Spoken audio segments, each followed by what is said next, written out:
Joko Widodo, or Jokowi as he is more popularly known here, was elected governor of Jakarta in October 2012. And, residents here, 10 million residents of Jakarta, are really pinning their hopes on him, on this new governor, to clean up their city, to solve a lot of its chronic problems like traffic and flooding and poverty. He really is in the local news every single day. And that's because he goes out every day to meet ordinary residents in poor areas and slums. He says it's the best way to really understand what people want, what they need. And what's interesting is that perhaps for the first time ever, ordinary people really feel like somebody's listening to them.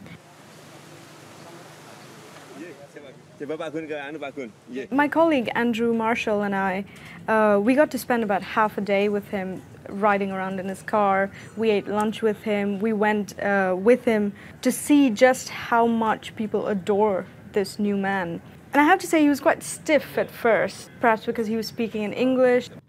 But then he went out on one of his walkabouts, blusukan.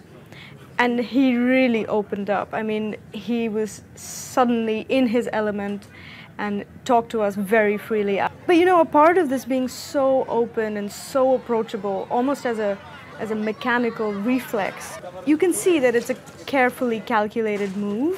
For example, when we were on our way to meet, we were going to eat lunch with a bunch of local journalists.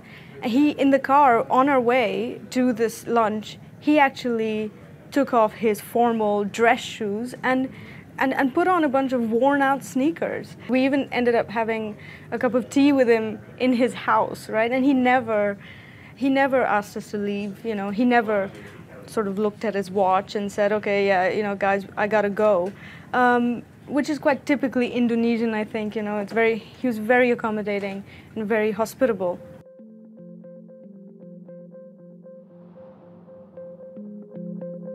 Jokowi really came out of nowhere. Before he got elected here in Jakarta, he used to be mayor of a small central Javanese town called Solo. And his track record there was a good one. It was of clean and effective governance. But Jakarta is 20 times the size of that city. And the people here are young, they're smart, and they have very high expectations of Jokowi. How is he going to prevent the city from being paralyzed by flooding every year? How is he going to provide free healthcare for poor people living in slums? How is he going to move these poor people from the slums to subsidized housing? So definitely the pressure is on. But what is relevant right now, according to what people are saying, what the surveys are saying, is that if Jokowi were to run for president next year, he would definitely win outright.